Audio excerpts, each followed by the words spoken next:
eclectic theory, well, I guess the eclectic approach, it's not really a theory, um, operates under the mindset of stealing from the other theories and putting together theoretically a cohesive system that works. Um, and honestly, for the eclectic approach, is something that I really like. I think it's viable. I think it's necessary, especially in my field of work, being in pastoral ministries. I'm not focusing on counseling. I'm not going to be doing clinical counseling, but what I am going to be doing is I'm going to be working with a wide variety of people in a wide variety of situations. And so having an understanding of multiple theories under my belt to better assess the situation that's at hand is going to be greatly beneficial to me as a pastor, because then I can look at the situation and probably be like, oh, hey, you could definitely use some cognitive therapy. I don't do that, but let me refer you to this guy. Or, hey, looks like you need to do some behavioral things. How about we try it this way?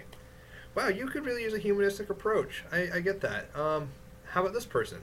And having an eclectic approach, I can better um, assess the situations that are before me.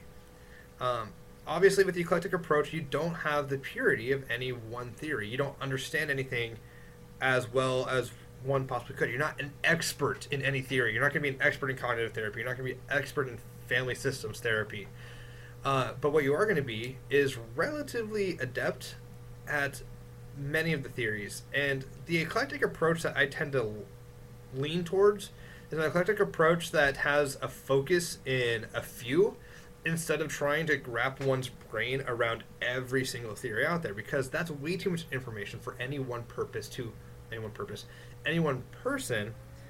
to be able to fully comprehend and understand.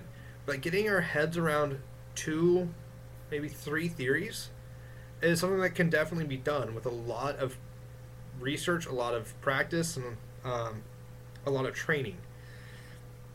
And so Paul writes, to the Jews I became Jew, to the Gentiles I became Gentiles, and to the outlaws I became outlaws.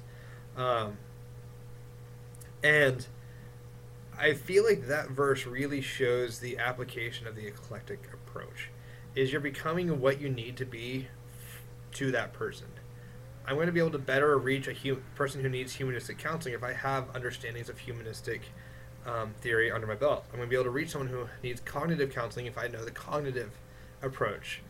Um, and so that's my view on the eclectic approach, is that it definitely has a lot of merits, being what it needs to be for different people. And as someone who's never going to specialize in any one type of counseling, because I'm going to be doing marital counseling, I'm going to be doing family counseling, I'm going to be doing one-on-one counseling with people who are depressed, suicidal tendencies, probably some people with addictions. Honestly, the best thing that I'm going to be able to do is look at them and say, hey, you have this very real problem. I can't help you. I'm not trained well enough. My hope is that with the training I do have, in hopefully different areas of counseling, that I can better point people to where they need to be. I can better understand what people need. And that's my goal. Is I may not be the answer, because ultimately God is the answer, but rarely will I be the one who is best equipped to handle a situation. Sometimes I will be able to, but I feel like I need to be able to be mature enough and smart enough to know when something is beyond my capabilities and be able to point them to somewhere else. And like I said multiple times, I think the eclectic approach allows for pastors to be able to understand the concepts of different theories, not necessarily how to practice them, but at least understand the concepts and figure out which approach helps who they're talking to the most so that they can better direct them.